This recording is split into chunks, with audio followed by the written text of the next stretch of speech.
भोजपुरी लोकगीत सुनने के लिए सब्सक्राइब कीजिए हमारे चैनल भोजपुरिया गीत को। घंटी के बटन को दबाइए हमारी वीडियो जल्द से जल्द पाने के लिए।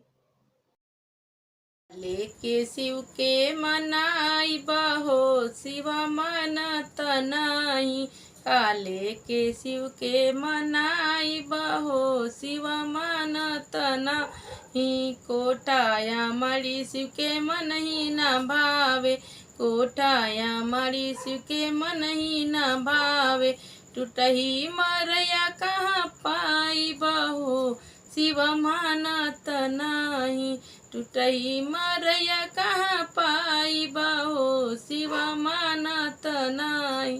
काले के शिव के मनाई बहो शिव मानत नाही। काले के शिव के मनाई बहो शिव मानत नाही। पूरी मिठाई शिव के मन ही न भावे। पूरी मिठाई शिव के मन ही न भावे।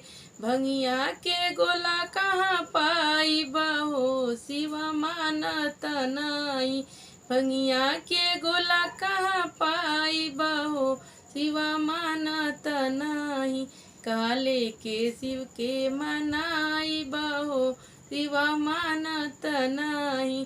काले के शिव के मनाई बहो शिव मानत नाही। हाथी से घोड़ा शिव के मन ही न भावे। हाथी से घोड़ा शिव के मन ही न भावे। बसहा बैल कहाँ पाई बहो शिव मानत नाही। बसहा बैल कहाँ पाई बहो शिव मानत नाही।